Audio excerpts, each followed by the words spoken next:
इस वीडियो में हम जानेंगे फर्मवेयर के बारे में। फर्मवेयर हमारे पास कुछ स्मॉल प्रोग्राम्स होते हैं जो कि लिखे जाते हैं मशीन लैंग्वेज में, और इनका मकसद ये होता है कि ये किसी भी हार्डवेयर डिवाइस को कंट्रोल करने के लिए इस्तेमाल होते हैं।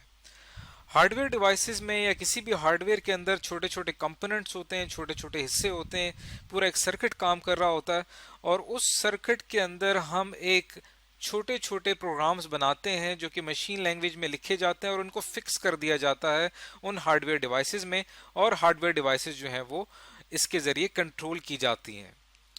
अब हम इसकी एक एग्जाम्पल लेते हैं और एग्जाम्पल की मदद से समझने की कोशिश करते हैं कि फर्मवेयर किसे कहा जाता है। यहाँ पे हम एग्जाम्पल लेते हैं एक रिमोट की, जो कि हम टीवी में इस्तेमाल करते हैं, टीवी के चैनल्स चेंज करने के लिए इस्तेमाल करते हैं। अब ये जो रिमोट कंट्रोल है ये दरअसल क्या है, ये एक इलेक्ट्रॉनिक डिवाइस है और इसके अंदर एक इलेक्ट्रॉनिक सर्किट काम कर रहा है।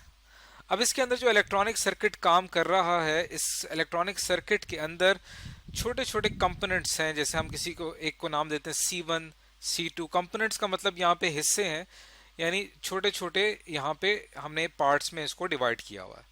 हर हिस्से का, हर पार्ट का एक खास फंक्शन है, एक खास काम है।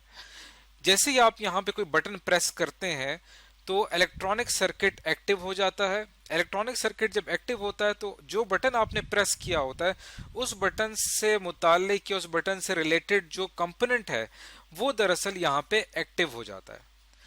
जैसे ये एक्टिव होता है, इस कंपोनेंट के अंदर एक अदद फर्मवेयर, यानी एक छोटा सा एक प्रोग्राम जो कि बाइनरी लैंग्वेज में लिखा गया है, ये दरअसल यहाँ पे फिक्स किया गया है इस कंपोनेंट के अंदर।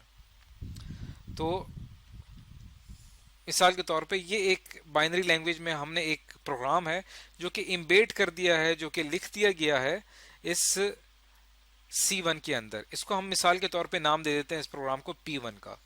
तो यहाँ पे P1 क्या चीज है, दरअसल P1 यहाँ पे दरअसल फर्मवेयर को रिप्रेजेंट कर रहा है, जाहिर कर रहा है।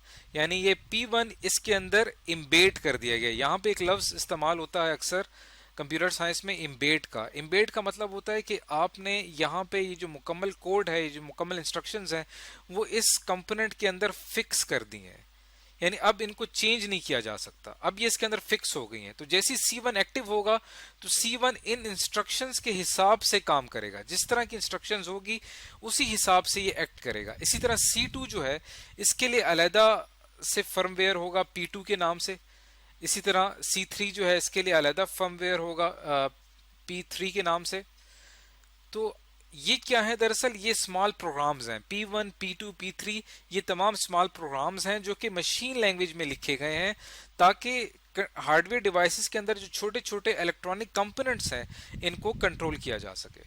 तो जैसे ही हम यहाँ से एक बटन प्रेस करते हैं तो इस रिमोट कंट्रोल का जो फर्मवेयर है वो दरअसल एक्टिवेट हो जाता है, और जैसे ही वो एक्टिवेट होता है तो उस कंपोनेंट से मुतालिक, जिस तरह का इनपुट आपने दिया है उससे मुतालिक जो कंपोनेंट है वो एक्टिवेट हो जाता है, और उसके अंदर जो फर्मवेयर है उसके मुताबिक वो कंपोनेंट एक्ट करता है, अमल करता है। तो इस तरह से एक रिमोट कंट्रोल काम करता है। इसके अंदर अहम चीज ये है कि जो भी फर्मवेयर हम इसके अंदर एक दफा इंस्टॉल कर देते हैं या फिक्स कर देते हैं या इम्बेड कर देते हैं, उसको मॉडिफाई या चेंज नहीं किया जा सकता। यानी अगर यहाँ पे हमने 3 प्रेस करना है तो 3 के लिए जो भी कोडिंग की गई है, जिस तरह का फर्मवेयर रखा गया है वो हमेशा वैसे ही रहेगा, उसको तब्दील नहीं किया जा सकता। इसी तरह ये जो फर्मवेयर है ये हमने एक एग्जाम्पल के तौर पे समझा है। ये फर्मवेयर मुख्तलिफ हार्डवेयर डिवाइसेस में, खिलौनों में, टॉयज में ये इस्तेमाल होता है, और इसकी मदद से हम किसी भी हार्डवेयर डिवाइस को कंट्रोल करते हैं।